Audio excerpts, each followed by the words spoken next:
अभी सारी जो मालूमात हैं अभी जो हमारे पास है वो ये है कि कल एक हाई पावर्ड डेलीगेशन आ रहा है, उसमें स्टीव विटकॉफ है, जैरेड कुशनर है। ये जो डेलीगेशन की साख्त है, जरा इसके ऊपर पहले बात कर लेते हैं, क्योंकि ये मोतमद खास तो हैं ट्रंप के, लेकिन ये ईरान के साथ इनका उतना ट्रस्ट फैक्टर नहीं है जितना कि जेडी वैंस का था। तो कल की जो नशिस्त है उसमें ईरानी जो डेलीगेशन है वर्सेस ये दोनों शख्सियात, आपको लगता है कि कोई ब्रेक थ्रू मुमकिन है?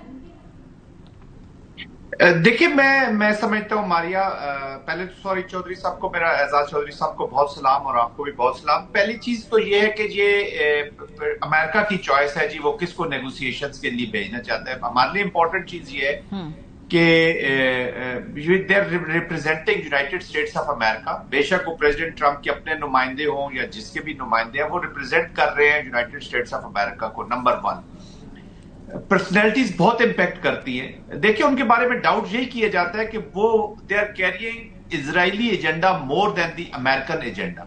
ये डिसीजन लेना है president of United States of America Donald J Trump ने, कि वो प्रो मेगा डायलॉग करना चाहता है, प्रो अमेरिका डायलॉग करना चाहता है, वो प्रो अमेरिका डील फिनिश करना चाहता है या प्रो इजराइल डील फिनिश करना चाहता है। मेरी नजर में it doesn't matter. On the other hand, जो ईरानियंस हैं, देर आल्सो वेरी स्मार्ट माइंड्स जी। वो पॉलिटिकल लीडरशिप भी उनकी कुछ पॉलिटिकल जो उसके डायमेंशंस है या पॉलिटिकल जो लोग हैं वो भी रिप्रेजेंट कर रहे हैं और आइडियोलॉजिकल लोग भी रिप्रेजेंट कर रहे हैं। उनके भी 2-3 हिस्से हैं। हार्डलाइनर्स हर मुल्क में होते हैं, मॉडरेट्स हर मुल्क में होते हैं। एजाज चौधरी साहब बेहतर कमेंट कर सके कि डिप्लोमेसी में हर किस्म के लोग होते हैं। इंपॉर्टेंट थिंग इज कि ईरान क्या अपना परसू करता है और अमेरिका अपना क्या परसू करता है। बट हैविंग सेड दैट, दोनों इस चीज पर पहुंच चुके हैं कि अच्छा ऑफ रैंप अवेलेबल है, नंबर वन। नंबर टू, दोनों इस नतीजे पर पहुंच चुके हैं कि जो मिलिट्री की एप्लीकेशन है वो चेकमेट, हमें कहीं भी गेम इज ओवर, चेकमेट वाला कोई मामला नहीं हो सकता।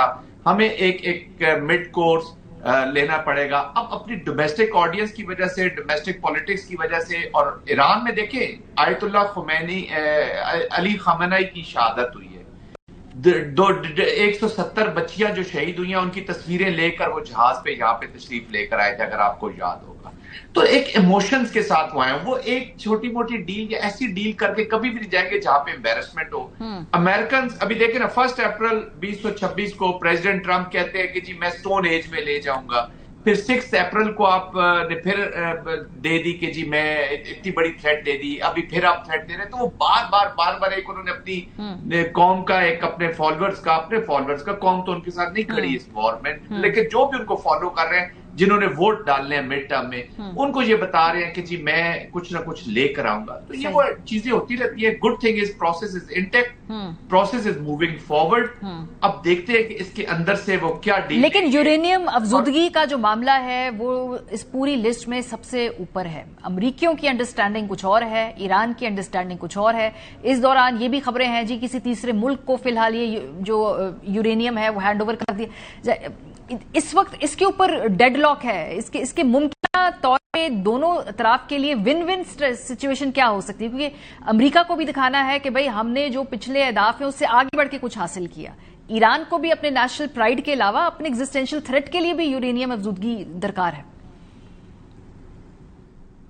मेरे ख्याल में ईरान ने विदाउट न्यूक्लियर ऑल्सो, देखिए जब ईरान के अब न्यूक्लियर की बात करते हैं मारिया, तो इसको अब आइसोलेशन में ना देखें कि अमेरिकन कॉन्टेक्स्ट में ना देखें, इसको इजरायली कॉन्टेक्स्ट में भी ना देखें। There are other countries also, regional countries also, जिनकी एप्रीहेंशन जरूर है इस यूरेनियम के बारे में। और यूरेनियम से मीन कि ईरान के न्यूक्लियर होने के कॉन्टेक्स्ट में, मिलिटरीली न्यूक्लियर होने के कॉन्टेक्स्ट में देयर आर इश्यूज, और ये आगे रहेंगी भी। सही, ये ऐसा नहीं है कि इट इज वेरी आसान इन दो कंट्रीज के दरमियान एक मामला। Number one. नंबर टू, इस वॉर का जो स्टार्ट होना है ना, इसकी हिस्ट्री में अगर हम जाएं या इसके बैकग्राउंड में जब डिग करते हैं, तो मैं जब सोचता हूं तो मैं ज्यादा ये समझता हूं कि मेनली ये जो ऑयल था ना, वेनेजुएला का ले लिया हमने, सदर्न साउथ अमेरिका के बाकी कंट्रीज, क्यूबा श्यूबा की हम बात कर रहे हैं, वो देख लिया। इराक शराक का तो चले ऑलरेडी हम करके चले गए मिडिल ईस्ट के अंदर। ईरान का बड़ा एक जखीरा पड़ा हुआ है, एंड दे थॉट कि हम 4-5 दिनों में अपने ऑब्जेक्टिव्स अचीव कर लेंगे और इसी तरह की कोई वहां पे अरेंजमेंट हमारे हो जाएंगे और हमारे इस पे भी कब्जा होगा। मेरे ख्याल में न्यूक्लियर ठीक है, बड़ा क्रिटिकल है। लेकिन न्यूक्लियर पे तो JCPOA हो गया था, अमेरिका की स्टेट उस पे फिर निकली वहां से। फिर आप 15 जनवरी 2021 को एक और मनूवर देखते हैं।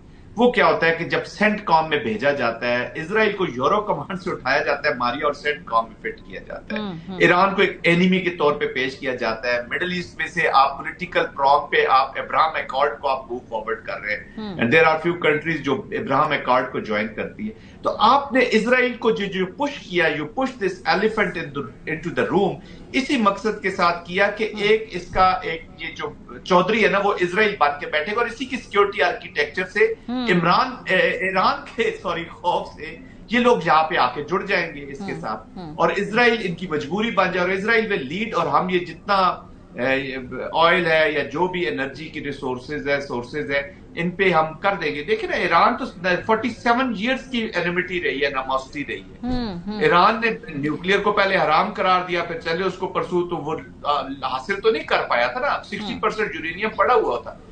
There was no imminent threat to America. पूरी इंटेलिजेंस एजेंसीज उनकी कह रही है, उनकी मिलिट्री कह रही है देयर इज नो थ्रेट। तो अमेरिका को भी पता है कि मुझे डायरेक्ट थ्रेट नहीं है। तो कहने का मकसद ये है कि प्रोसेस इज ऑन, और ये कोई यूरेनियम वगैरह ठीक है, ये चीजें होंगी, लेकिन इस पे एग्रीमेंट पहले भी हुआ है। अभी तो ईरान जो है इस मुआहदे से पहले जिनेवा में ऑलमोस्ट काफी चीजें सीट कर चुका था।